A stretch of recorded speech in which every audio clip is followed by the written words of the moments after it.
Hello दोस्तों, पेश है आप सबके सामने एक और हॉन्टेड स्टोरी। आज की स्टोरी है भूतिया महल की, जो कि जंगलों के बिल्कुल बीचों बीच में था। जंगल के पास में ही एक गांव था। गांव में एक लड़का रहता था जिसका नाम था रोहन। रोहन भूत प्रेतों में बिल्कुल यकीन नहीं करता था। एक दिन रोहन और उसके दोस्तों ने तय किया कि वो उस भूतिया महल में जाएंगे और पता लगाएंगे कि क्या वाकई में वहाँ भूत है कि नहीं। रोहन के कहने पर उसके सभी दोस्त तैयार हो गए। रोहन लालटेन लेकर रात में आगे आगे चल रहा था। जंगलों से होते हुए वो महल के बिल्कुल पास में पहुंच गए। जैसे ही वो महल के दरवाजे पर पहुंचे, रोहन सबसे आगे था और उसी ने ही दरवाज़ा खोला। जैसे ही रोहन ने दरवाज़ा खोला, उसको लगा मानो किसी ने उसको अपनी तरफ खींचा है। इस कारण रोहन धड़ाम करके ज़मीन पर गिर गया। उसके सारे दोस्त हंसने लगे कि देखो, ये भूतिया महल तुमको अभी से परेशान करने लगा। ये कहकर सभी हंसने लगे। जब रोहन अंदर कमरे में गया तो उसने देखा कमरे की हर दीवार पर एक तस्वीर लटकी है। तस्वीर में एक लड़की है। सबको ऐसा लग रहा था कि मानो तस्वीर उन्हें अपने पास बुला रही हो। रोहन तस्वीर के पास गया। उसने पास जाकर देखा तो पता चला तस्वीर में एक लड़की है।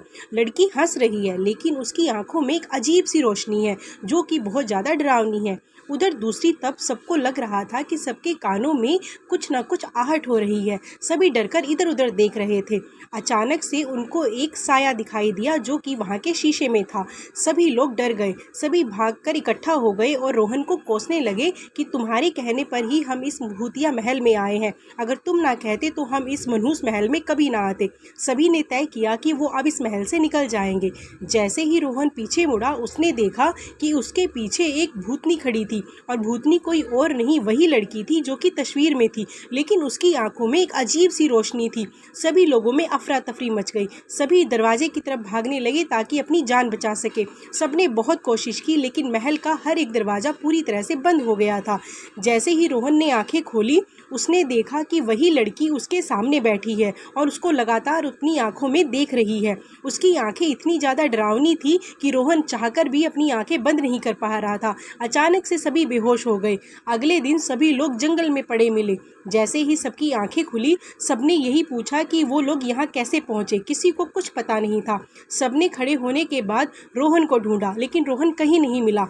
जब वो रोहन के घर पहुँचे तो उन्होंने देखा कि रोहन की हालत तो बहुत ख़राब है। उसकी आंखों में भी वही रोशनी है जो कि उस भूतिया लड़की की आंखों में थी। सभी बहुत डर गए।